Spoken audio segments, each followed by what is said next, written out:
توحید الوہیت کہ اے رب ہم خاص تیری ہی توحید مانتے ہیں، صرف تجھ ہی سے ہم ڈرتے ہیں اور تیری ہی ذات سے ہم تمام امیدیں وابستہ رکھتے ہیں، تیرے سوا نہ ہم کسی کی وحدانیت کے قائل ہیں، نہ ہم کسی سے ڈرتے ہیں، نہ ہم کسی سے امیدیں وابستہ رکھتے ہیں اور نہ ہی ہم کسی کے سامنے جھکتے ہیں۔ ایاک نعبد میں توحید الوہیت، و ایاک نستعین میں توحید ربوبیت کے معنی یہ ہیں کہ اللہ ہم تیری اطاعت و بندگی بجا لانے پر اور اپنے تمام امور و معاملات کے سلسلہ میں صرف تجھ ہی سے مدد مانگتے ہیں۔ اللہ اگر عبادت تیری کرنی ہے تو عبادت بھی کب ہوگی؟ جب تیری مدد ملے گی۔ اگر آپ کی عبادت کے لیے آپ کی مدد نہیں آئے گی تو اللہ تب بھی ہم آپ کی عبادت نہیں کر پائیں گے۔ اسی لیے تو رسول اللہ صلی اللہ علیہ وآلہ وسلم کے بارے میں صحیح حدیث کے اندر آتا ہے کہ آپ صلی اللہ علیہ وآلہ وسلم یہ دعا نماز کے اندر آخری تشہد میں پڑھا کرتے تھے، اور آپ صلی اللہ علیہ وآلہ وسلم نے یہی دعا جناب سیدنا معاذ بن جبل رضی اللہ تعالیٰ عنہ کو ہر نماز کے بعد پڑھنے کی تعلیم دی۔ وہ دعا کیا ہے؟ اللہم اعنی علی ذکرک وشکرک وحسن عبادتک۔ اے اللہ آپ میری مدد کیجئے، کس بات کے اوپر؟ کہ میں آپ کا ذکر کروں۔ آپ میری مدد کیجئے کس بات کے اوپر؟ وشکرک، میں آپ کا شکر ادا کروں۔ اللہ میری مدد کیجئے کہ میں آپ کی عبادت تو کرتا ہوں لیکن خوبصورت عبادت آپ کے تعاون، آپ کی نصرت اور مدد کے بغیر نہیں ہو سکتی۔ ایاک نعبد، عبادت صرف اللہ کی، لیکن کس کی مدد سے؟ اللہ ہی کی مدد سے۔ جب اللہ کی عبادت اللہ کی مدد کے بنا نہیں کی جا سکتی تو پھر انسان کے اپنے معاملات اللہ کی مدد کے بنا کہاں پورے ہو سکتے ہیں؟ تو اس کے اندر توحید ربوبیت ہے کہ جو میں نے رب کا معنی پیچھے جو ہے وہ ذکر کیا، اور یہی آیت جو ہے وہ پوری سورہ فاتحہ کا خلاصہ ہے۔ میں پھر ذکر کر دوں، دہرا دوں کہ قرآن کریم کے اندر 5 علوم، ان 5 علوم کا خلاصہ سورۃ الفاتحہ، اور سورۃ الفاتحہ کا جو خلاصہ ہے وہ یہی آیت ہے جو آیت نمبر 5 ہے، ایاک نعبد و ایاک نستعین۔ اس کے بعد آیت نمبر 6، اہدنا الصراط المستقیم۔ اے اللہ ہمیں دکھا، اہدنا ہمیں چلا، اہدنا ہماری رہنمائی کر، اہدنا ہماری نگاہوں کے سامنے کھول کے لے آ، اہدنا ہمارے سامنے واضح کر دے۔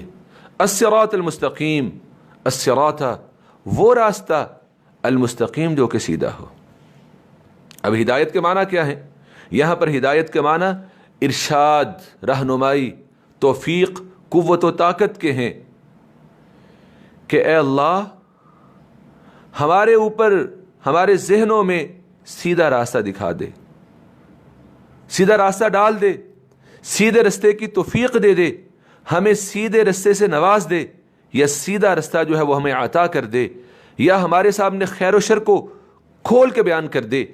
اب اگر ہم اس سورہ فاتحہ کے سیکوینس دیکھتے ہیں تو ہمیں یہ بات سمجھ آتی ہے کہ کبھی کبھی انسان اللہ کے اوپر ایمان رکھنے والا بھی ہوتا ہے، توحید کے تقاضوں کو پورا کرنے والا بھی ہوتا ہے، آخرت کے اوپر بھی اس کا ایمان ہوتا ہے، لیکن اس کے باوجود بھی وہ راہ ہدایت نہیں پا سکتا جب تک اللہ کی طرف سے توفیق نہ آ جائے۔ اور اسی طرح اس کا دوسرا پہلو بھی ہے کہ ہدایت ملتی کسے ہے؟ جب خود کو اس لیول تک لے آئے کہ اس کا اللہ کی توحید کے اوپر ایمان ہو، اللہ کی ذات کا تعارف حاصل ہو، اور اس کا آخرت کے اوپر بھی ایمان ہو۔ جیسا کہ ابھی ہم پڑھیں گے سورہ انعام کے اندر، حضرت ابراہیم خلیل اللہ کا وہ واقعہ، وہ لمحات کہ جب انہوں نے دیکھا کہ ان کی قوم چاند اور سورج اور ستاروں کی پجاری ہے، تو ان کے سامنے ستارہ نکلا، انہوں نے ستارے کو اپنا رب کہا، ستارہ غروب ہوا، چاند نکلا، چاند کو اپنا رب کہا، چاند غروب ہوا، سورج نکلا، اور انہوں نے سورج کو اپنا رب کہہ دیا۔ جب وہ سورج بھی چھپ گیا تو کیا فرمانے لگے؟ انی وجہت وجہی للذی فطر السماوات والارض حنیفا۔ اے اللہ میں ان سب سے بیداری کا اظہار کرتا ہوں، اللہ میں نے آپ کی طرف اپنا چہرہ کر دیا۔ اب راہ ہدایت اللہ کس نے دکھانی؟ آپ نے دکھانی ہے۔ تو راہ ہدایت پانے کے لیے انسان کو سب سے پہلے دو چیزوں کا سمجھنا اور دو چیزیں اپنے اندر پیدا کرنا ضروری ہیں.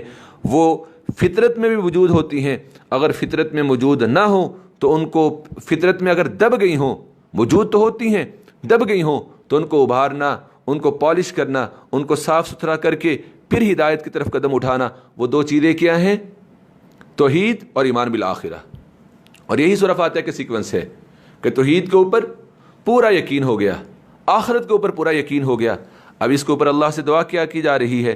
اہدنا، اللہ ہمیں دکھا دے، القاء کر دے، واضح کر دے، روشن کر دے، چلا دے، الصراط، ایسے راستے کے اوپر، المستقیم، جو کہ سیدھا ہو. المستقیم اس کو کہا جاتا ہے جو بالکل صاف ہو، بالکل واضح ہو اور کہیں سے بھی ٹیڑھا نہ ہو.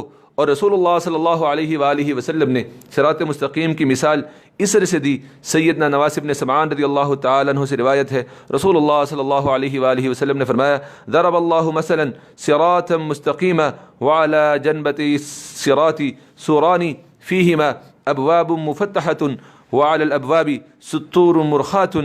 اللہ تعالیٰ نے صراط مستقیم کی مثال اس طرح بیان فرمائی ہے کہ جیسے ایک راستہ ہو، اس راستے کے دونوں طرف دیواریں ہوں اور ان دیواروں میں کئی ایک کھلے ہوئے دروازے ہوں اور ان دروازوں کے اوپر پردے لٹک رہے ہوں. راستے کے دروازے پر جہاں سے انٹرسٹ ہے ایک پکارنے والا مقرر ہو جو یہ کہہ رہا ہو کہ لوگوں اس راستے سے داخل ہو جاؤ، اور داخل ہونے کے بعد تم سب سیدھے راستے کے اوپر چلو، اور یہ جو دائیں بائیں دیواروں کے اندر دروازے اور دروازوں کے اوپر پردے پڑے ہوئے ہیں ان میں تم مت جھانکو. اور ایک پکارنے والا راستے کے درمیان میں کھڑا ہوا ہو کہ جب بھی ان میں سے کوئی اس دروازے کی طرف جھانکنا چاہے، کھولنا چاہے تو وہ کہہ دے، تجھ پر افسوس، ویحک لا تفتح فإنک ان تفتح تلجہ، کہ نہ کھول، افسوس نہ کھول، اگر تو نے اس کو کھول لیا، اگر تو نے اس کے اندر جھانک لیا تو اس میں داخل ہو جائے گا. تو اس مثال میں صراط، رستے سے مراد اسلام ہے، وہ دیواریں اللہ کی حدود ہیں، ان دیواروں کے اندر کھلے ہوئے دروازے اللہ کی حرام کردہ چیزیں ہیں. راستے کے دروازے پر پکارنے والا قرآن کریم ہے، اور راستے کے درمیان میں پکارنے والا اللہ تعالیٰ کا وہ خوف اور ڈر ہے جو ہر مسلمان کے دل میں ہوتا ہے. یہ رسول اللہ صلی اللہ علیہ وسلم نے اسلام کی اور صراط مستقیم کی مثال جو ہے وہ ہمیں دی. دوسری بات آیت نمبر 6 کے حوالے سے کہ سورہ فاتحہ سورۃ الدعاء بھی ہے، اس میں ہم دعا کرتے ہیں، اللہ سے دعا مانگتے ہیں، اور وہ دعا کیا ہے؟ اہدنا الصراط المستقیم. اور ہر نماز کے اندر سورہ فاتحہ کا پڑھنا لازم کر دیا گیا، مقتدی پہ، امام پہ، فرض ہو، نفل ہو، کوئی بھی نماز ہو، نماز کی ہر رکعت میں سورہ فاتحہ پڑھنا لازم قرار دیا گیا. تو اس سورہ فاتحہ کے اندر دعا کیا مانگ رہے ہیں؟ اہدنا الصراط المستقیم. تو یہاں پہ سمجھنے والی بات یہ ہے کہ نماز کون پڑھتا ہے؟ جو مومن ہو. اور مومن تبھی انسان بنتا ہے کہ جب وہ ہدایت کے رستے پہ آ جاتا ہے. تو پھر مومنوں کا خود کے لیے ہدایت کی دعا کرنا، اس کا کیا مطلب ہے؟ تو اس کا جواب یہ ہے کہ انسان کو دن رات ہدایت کی ضرورت ہوتی ہے. اللہ تعالیٰ نے یہ بات ہمیں سمجھا دی ہے کہ انسان کو ہر لمحے اور ہر گھڑی اس کی ضرورت ہے کہ اللہ نے اگر اسے ہدایت دے دی ہے تو پھر ہدایت پہ ثابت قدم بھی رکھے، اس ہدایت کے اندر مزید رسوخ عطا فرمائے، اور اس ہدایت میں مزید بصارت سے نوازے، ہدایت میں اضافہ فرمائے، اور اس ہدایت کو جاری و ساری رکھے.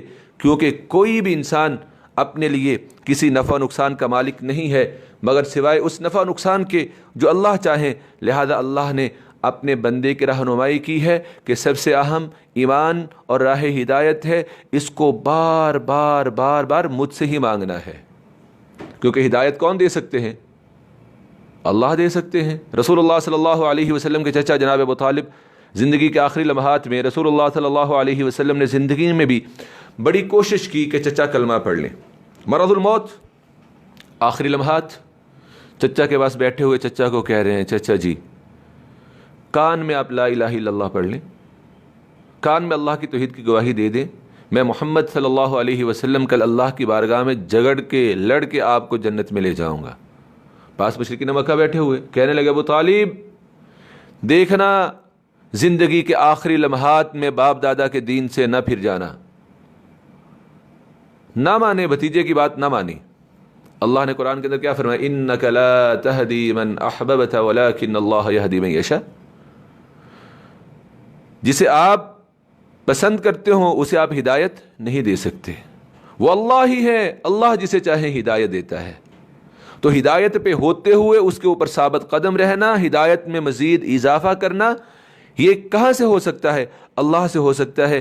اسی لیے انتہائی خوش بخت ہے وہ انسان جسے اللہ تعالیٰ دعا کی توفیق عطا فرما دے، اور دعا میں بھی وہ پرائرٹی پہ سب سے پہلے اپنے لیے ہدایت کی دعا کرے۔ اہدنا الصراط المستقیم، اور پھر اس صراط مستقیم کو ڈیفائن کیا گیا کہ صراط مستقیم کون ہے؟ اللہ نے سورہ فاتحہ کی آخری آیت میں بیان فرمایا، صراط الذین انعمت علیہم غیر المغضوب علیہم ولا الضالین، ان لوگوں کا راستہ جن پر تو نے انعام کیا۔ وہ انعام یافتہ کہ ان پر آپ کا غضب بھی نہیں ہوا، وہ انعام یافتہ کہ وہ گمراہ بھی نہیں ہوئے۔ اب تین چیزیں یہاں پہ سمجھنے والی، ان لوگوں کا راستہ جن پر آپ کا انعام ہوا، اور انعام یافتہ بھی وہ کہ پھر انعام پا لینے کے بعد انعام کی نعمت ان سے چھینی نہیں، بلکہ انعام یافتہ ہی رہے، ان پہ آپ کا کوئی غضب نہیں ہوا۔ انعام پا لینے کے بعد وہ پھر راہ ہدایت سے ہٹے نہیں، گمراہ نہیں ہوئے، وہ راہ ہدایت کے اوپر ہی رہے۔ تب انعام یافتہ کون ہے؟ اللہ رب العالمین قرآن کریم سورۃ النساء کی آیت نمبر 69 اور 70 کے اندر بیان فرماتے ہیں، اولئک الذین انعم اللہ علیہم من النبیین والصدیقین والشہداء والصالحین وحسن اولئک رفیقا ذلک الفضل من اللہ وکفی باللہ علیما۔ اور جو لوگ اللہ اور اس کے رسول کی اطاعت کرتے ہیں وہ قیامت کے دن ان انسانوں کے ساتھ ہوں گے، ان لوگوں کے ساتھ ہوں گے جن پر اللہ نے بڑا فضل کیا، اللہ کا انعام ہوا۔ کون لوگ؟ انبیاء علیہم الصلاۃ والسلام، صدیقین، شہداء اور نیک لوگ۔ اور یاد رکھیے یہی وہ لوگ ہیں کہ جن کی دوستی، معیت اور رفاقت جو ہے وہ بہت بہتر ہے۔ انبیاء، ان پہ انعام ہوا، پھر پوری زندگی نہ ان پہ غضب ہوا اللہ کا، نہ وہ گمراہ ہوئے۔ الصدیقین، الشہداء، الصالحین، صحابہ کرام رضوان اللہ علیہم اجمعین، سابقہ امتوں کے نیک لوگ، سب اس کے اندر شامل ہیں۔ صحابی وہی ہے کہ جس نے حالت ایمان میں رسول اللہ صلی اللہ علیہ وسلم سے ملاقات فرمائی اور پھر مرتے دم تک وہ ایمان کے اوپر قائم رہا، اسے صحابی کہا جاتا ہے۔ الصدیقین، الشہداء، الصالحین، کہ وہ ایسے انعام یافتہ کہ پھر ان پہ نہ تو آپ کا غضب ہوا، نہ ہی وہ گمراہ ہوئے۔ یعنی کہ وہ راہ ہدایت پہ آنے کے بعد پھر ساری زندگی نہ تو اس راہ ہدایت سے بھٹکے اور نہ ہی وہ گمراہی کی طرف چلے۔ اور اسی آیت میں اللہ رب العالمین نے انسانوں کو 3 گروہوں میں تقسیم کیا ہے، اور ان 3 گروہوں سے بھی پہلے اللہ رب العالمین نے انسانوں کو 2 گروہوں میں تقسیم کیا بنیادی طور پہ۔ جیسا کہ ابھی میں نے تھوڑی دیر پہلے انسان کی تخلیق کے حوالے سے سورۃ الدہر کی ابتدائی 3 آیات آپ کے سامنے تلاوت کی، تو اس میں اللہ رب العالمین کیا فرماتے ہیں؟ انا ہدیناہ السبیل اما شاکرا و اما کفورا۔ انسان 2 ہی طرح کا ہے، یا تو اللہ کا شکر گزار، اللہ کا عابد بندہ، یا پھر اللہ کا ناشکرا، اللہ کی عبادت نہ کرنے والا۔ اور یہاں پہ بھی بنیادی طور پہ 2 ہی گروہ ہیں، منعم علیہ جن پہ اللہ کا انعام ہوا، اور جن پہ اللہ کا انعام نہیں ہوا۔ پھر ان کو اللہ نے مزید 2 گروہوں کے اندر تقسیم کر دیا، ہمیں سمجھانے کے لیے کہ دیکھیں اس دنیا کے اندر 2 گروہ ہیں، ایک امت مسلمہ اور ایک وہ جو امت مسلمہ نہیں ہیں۔ اور پھر جو امت مسلمہ نہیں ہیں ان میں سے کچھ ایسے ہیں جو تم سے پہلے امت مسلمہ تھے، لیکن اپنی بدعمالیوں کی وجہ سے غضب اللہ علیہ، اللہ کا ان کے اوپر غضب آیا، اور وہ اللہ کے غضب کے ہمیشہ کے لیے جو ہے وہ مستحق ٹھہرے۔ فباؤوا بغضب علی غضب، بار بار اللہ کا غضب ان کے اوپر آتا رہا۔ وہ مغضوب علیہم سے مراد کون ہے؟ یہود ہیں۔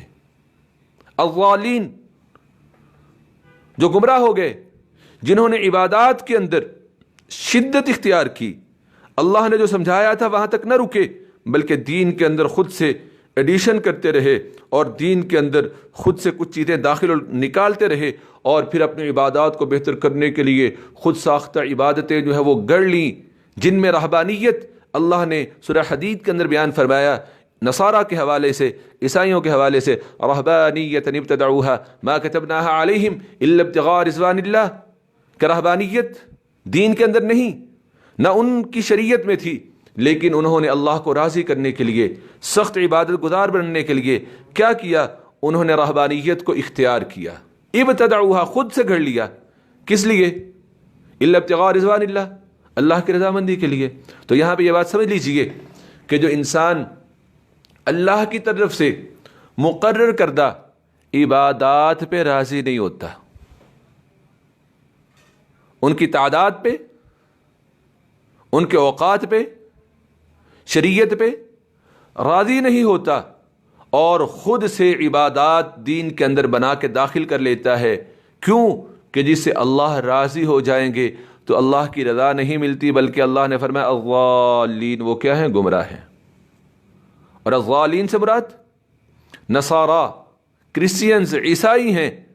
تو بنیادی طور پہ انسانوں کے دو ہی گروہ ہیں، اما شاکرہ و اما کفورہ، منعم علیہ اور وہ جو کہ غیر منعم علیہ ہیں۔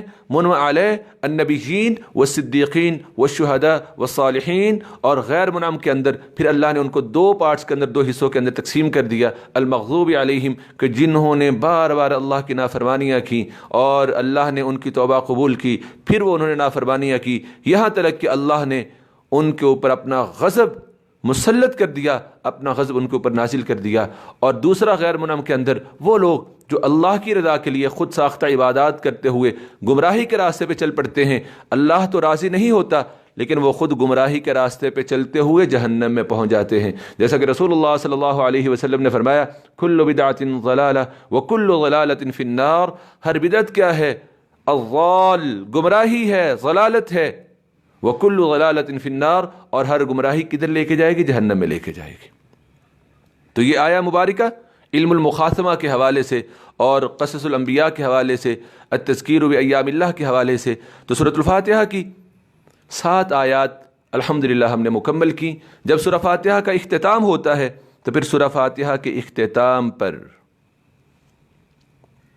ہم آمین کہتے ہیں، کیونکہ یہ آمین رسول اللہ صلی اللہ علیہ وآلہ وسلم بھی کہا کرتے تھے، اور یہ آمین صحابہ کرام رضوان اللہ علیہم اجمعین بھی کہا کرتے تھے، اور اتنی بلند آواز سے آمین کہی جاتی تھی کہ رسول اللہ صلی اللہ علیہ وسلم کے زمانہ میں خواتین جو کہ آخری صفوں کے اندر مسجد نبوی میں نماز پڑھا کرتی تھیں، وہ رسول اللہ صلی اللہ علیہ وسلم کی کہی ہوئی آمین کو سن لیا کرتی تھیں۔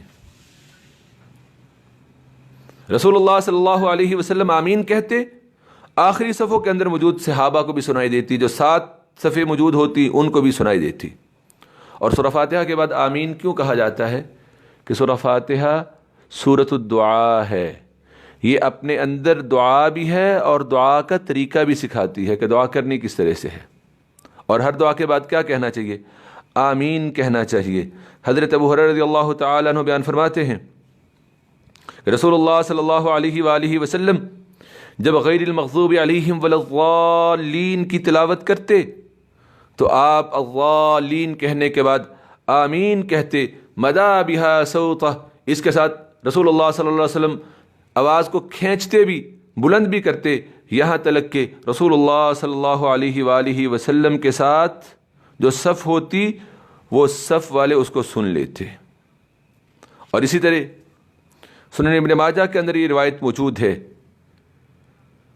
کہ اتنی بلند آواز سے آمین کہی جاتی کہ آمین کی آواز سے مسجد جو ہے وہ گونج اٹھتی تھی۔ آمین اللہ کا امت محمد صلی اللہ علیہ وسلم پہ، امت مسلمہ کے اوپر بہت بڑا انعام اور احسان ہے، اتنا بڑا انعام اور احسان کہ اس نعمت کے ملنے پہ جو اللہ نے ہمیں دی ہے، یہود ہم سے حسد کرتے ہیں۔ اور آپ کو پتہ ہے حسد کس کے اوپر کیا جاتا ہے؟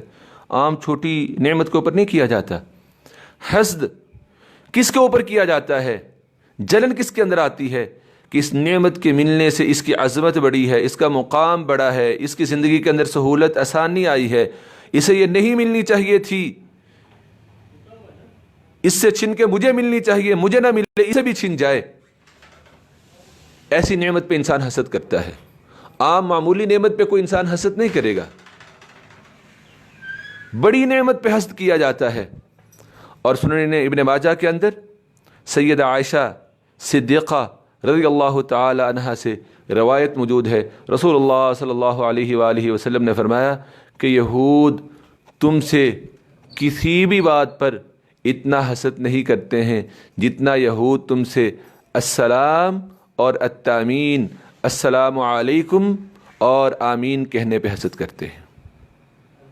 السلام علیکم ورحمۃ اللہ وبرکاتہ ملتے وقت، جدا ہوتے وقت دعائیہ کلمہ کہ جب ملنا ہے تب بھی دعا کہنی ہے السلام علیکم ورحمۃ اللہ وبرکاتہ، جب جدا ہونا ہے تب بھی دعا کہنی ہے السلام علیکم ورحمۃ اللہ وبرکاتہ۔ اس دعائیہ کلمے کی فضیلت آگے ہم انشاءاللہ قرآن کے اندر پڑھیں گے، لیکن یہ وہ نعمت ہے کہ جس نعمت کے ہمیں ملنے پر یہود ہم سے کیا کرتے ہیں؟ حسد کرتے ہیں۔ اور دوسری نعمت کیا ہے؟ آمین، کلمہ آمین، جس کا معنی کیا ہوتا ہے؟ اللہم استجب، اللہم استجب، کہ اللہ ہماری دعا کو قبول کر لے۔ تو یہ نعمت کوئی چھوٹی نعمت نہیں ہے، اور اس نعمت سے وہی حسد کرتے ہیں جن کے اندر یہود کی صفات یا وہ خود یہودی ہیں، وغیرہ اور کوئی حسد نہیں کرتا۔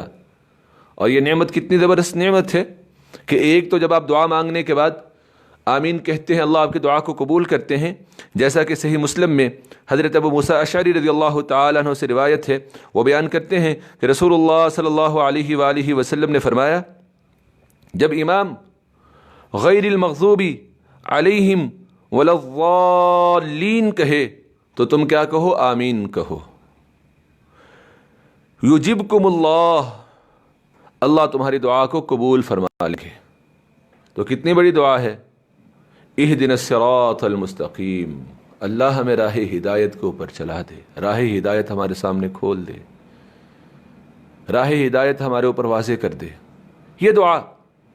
اور اس دعا کے بعد اگر ہم آمین کہتے ہیں جیسا کہ رسول اللہ صلی اللہ علیہ وسلم نے حکم دیا، فرمایا، تو اللہ کے نبی نے یہ گارنٹی دی ہے کہ اس دعا کے اختتام پہ الضالین کہنے پہ اگر تم آمین کہتے ہو، یجبکم اللہ، اللہ تمہاری اس دعا کو لازمی قبول کریں گے۔ اور اگر انسان نماز پڑھ رہا ہو اور نماز باجماعت ہو، باجماعت نماز میں قرات جو ہے وہ بآواز بلند ہو رہی ہو، جہری رکعات ہوں، جہری نماز ہو، جہری قرات ہو، اور امام جو ہے وہ سورہ فاتحہ کی بلند آواز سے قرات کرے، اور جب سورہ فاتحہ مکمل کر لے الضالین کہہ لے تو آمین کہے، اور مقتدی بھی امام کی آمین سننے کے بعد، امام کے آمین کہنے کے بعد اگر آمین بولے تو اس کے اوپر کتنا بڑا انعام ہے۔ رسول اللہ صلی اللہ علیہ وآلہ وسلم نے فرمایا، یہ صحیح بخاری اور صحیح مسلم میں روایت ہے، حضرت ابو ہریرہ رضی اللہ تعالیٰ عنہ اس حدیث کے راوی ہیں، وہ بیان فرماتے ہیں، رسول اللہ صلی اللہ علیہ وسلم نے فرمایا، اذا امن الامام فامنوا فانه من وافق تامینه تامین الملائکۃ غفر له ما تقدم من ذنبه، جب امام آمین کہے تو تم بھی آمین کہو۔ کیوں؟ کہ جب امام آمین کہتا ہے فرشتے بھی آمین کہتے ہیں، اور جس مقتدی کی آمین فرشتوں کی آمین کے ساتھ مل گئی، انعام کیا ہے؟ غفر له ما تقدم من ذنبی، اللہ رب العالمین اس کے تمام سابقہ گناہوں کو معاف فرما دیں گے۔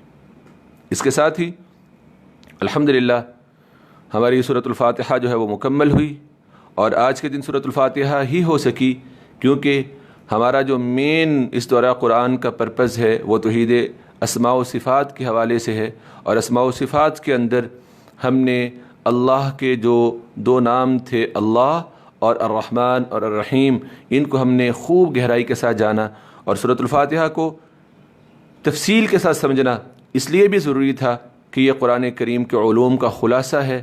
تو انشاءاللہ العزیز کل جو ہے وہ ہم سورۃ البقرہ سے آغاز کریں گے، اور سورۃ البقرہ کو انشاءاللہ العزیز ہم کل سمجھیں گے، جانیں گے۔ اللہ رب العالمین سے دعا ہے کہ اللہ رب العالمین مجھے اور آپ کو اس قرآن کے ساتھ جب تک ہماری زندگی ہے اللہ رب العالمین اسی طرح سے جوڑے رکھیں، اور اس قرآن کو اللہ رب العالمین میرے اور آپ کی زندگیوں، میرے اور آپ کے دلوں کی بہار اور مسرت کا سامان بنا دے۔ اللہ رب العالمین جتنے بھی بیمار ہیں اللہ سب کو شفا عطا فرما دے۔ اللہ جتنے بھی اس دنیا سے چلے گئے ہیں اللہ سب کی مغفرت فرما دے۔ اللہ ہمارے والدین زندہ ہیں، اللہ ان کی زندگیوں کے اندر برکت ڈال دے۔ اللہ ان کا سایہ تا دیر ہمارے سروں کے اوپر قائم فرما دے۔ اللہ اگر اس دنیا سے چلے گئے ہیں تو اللہ انہیں اعلیٰ علیین کے اندر مقام عطا فرما دے۔ اللہ وہ تمام اعزاء و اقربا، تمام مسلمان موحدین جو اس دنیا سے چلے گئے ہیں اللہ سب کو عذاب قبر سے محفوظ فرما دے۔ مالک ہمارے گناہوں کو بھی معاف فرما دے۔ مالک ہماری زندگیوں کے اندر بھی خیر و برکت پیدا فرما دے۔ اللہ ہم آپ سے دعا کرتے ہیں، اور بار بار دعا کرنا اللہ آپ کو بھی پسند ہے اور دعا کی قبولیت کا ذریعہ بھی ہے کہ اللہ اس آفت و وبا کو اس دنیا سے ختم کر دے۔ اللہ اس آفت اور وبا کو لپیٹ ڈال، اللہ اس آفت اور وبا کو ختم کر دے۔ اللہ رمضان کا مہینہ آ رہا ہے، اللہ کے اندر اشتیاق اور شوق ہے کہ اللہ جس طرح گزشتہ رمضان میں مسجدیں بارونق ہوئی تھیں، اللہ حرمین پر رونق تھے، اللہ اسی طرح آنے والے رمضان میں بھی مسجدیں اور حرمین رونقوں سے بھرپور اور معمور ہوں۔ اللہ عبادات کرنے کا ہمیں زیادہ سے زیادہ موقع میسر آ سکے، ماحول اور اللہ حالات سازگار ہو جائیں۔ اللہ یہ تب ہی ہے جب یہ وبا دنیا سے ختم ہو جائے گی۔ اللہ جہاں جہاں یہ وبا زور پکڑے ہوئے ہے اللہ ختم فرما دے۔ اللہ جہاں جہاں ابھی زور پکڑ رہی ہے اللہ وہاں پہ بھی ختم فرما دے۔ اللہ جو اس وبا کے اندر مبتلا ہو چکے ہیں اللہ ان کی زندگیوں کی حفاظت فرما دے۔ اللہ انہیں صحت و عافیت عطا فرما دے۔ اللہ جو محفوظ ہیں اللہ انہیں ہمیشہ کے لیے محفوظ فرما دے۔ اللہ قرآن کالج کے اندر جتنے بھی لوگ ہیں اللہ سب کی زندگیوں میں خیر و برکت پیدا فرما دے۔ اللہ یہ محنتیں، یہ کوششیں اللہ سب آپ کی رضا کے لیے ہے۔ اللہ اس ٹیم کی زندگیوں میں، ان کے اہل و عیال کی زندگیوں میں اللہ ان کے تمام معاملات میں اللہ خیر و برکت پیدا فرما دے۔ اللہ اس ٹیم کو لیڈ کرنے والے محترم جناب قاری صہیب احمد میر محمدی حفظہ اللہ تعالی متعنا اللہ بطول حیاتہ، اللہ ان کی زندگی میں اور ان کے تمام رفقائے کار کی زندگی میں، ان کے تمام معاملات کے اندر اللہ خیر و برکت پیدا فرما دے۔ ربنا تقبل منا انك انت السميع العليم وتب علينا انك انت التواب الرحيم، وصلى الله تعالى على خير خلقه محمد وعلى آله واصحابه وذرياته اجمعين برحمتك يا ارحم الراحمين۔